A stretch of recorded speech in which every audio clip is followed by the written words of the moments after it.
এইটো হৈছে বিয়াৰ একেবাৰে শেষৰ ভিডিঅ'টো মানে এইটো হৈছে ৰিচেপশ্যন ডিনাৰ ভিডিঅ' আৰু আমি এয়া পালোহি আমি একেবাৰে সোনকালেও যোৱা নাই অলপমান সন্ধিয়া টাইমত গৈছোঁ কাৰণ একেবাৰে সোনকালৰ পৰা গোটেই ৰাতিটো থাকিবলৈ অসুবিধা আৰু আমি যাওঁতে পূৰা মানে মানুহৰ ভিৰ আৰু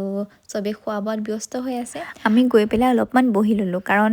এতিয়াই ষ্টাৰ্ট হৈ গ'ল আমাৰ কালচাৰেল প্ৰগ্ৰেম আৰু ইমান ধুনীয়াকৈ সত্ৰীয়া নৃত্য বিহু নৃত্য এইবিলাক দেখুওৱা হৈছিলে মানে যিহেতু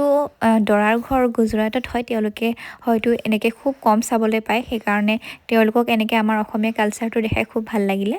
আৰু কিছুমানে দেখিছোঁ কমেণ্টত সমালোচনা কৰি আছে যে অসমীয়া বিয়া এনেকুৱা হয় জানো তেওঁলোকক মই আকৌ এবাৰ জনাই দিওঁ যে দৰা আমাৰ অসমৰ নহয় গতিকেলৈ কিছুমান তেওঁলোকৰো নীতি নিয়ম থাকে সেইখিনিতো পালন কৰিবই লাগিব কিন্তু 80% আমাৰ অসমীয়া নীতি নিয়মেৰে গোটেই বিয়াখন পালন কৰা হৈছে কাৰণ আমি নিজ চকুৰে দেখি আছোঁ কিছুমানে এটা সৰু ভিডিঅ' ক্লিপ চাই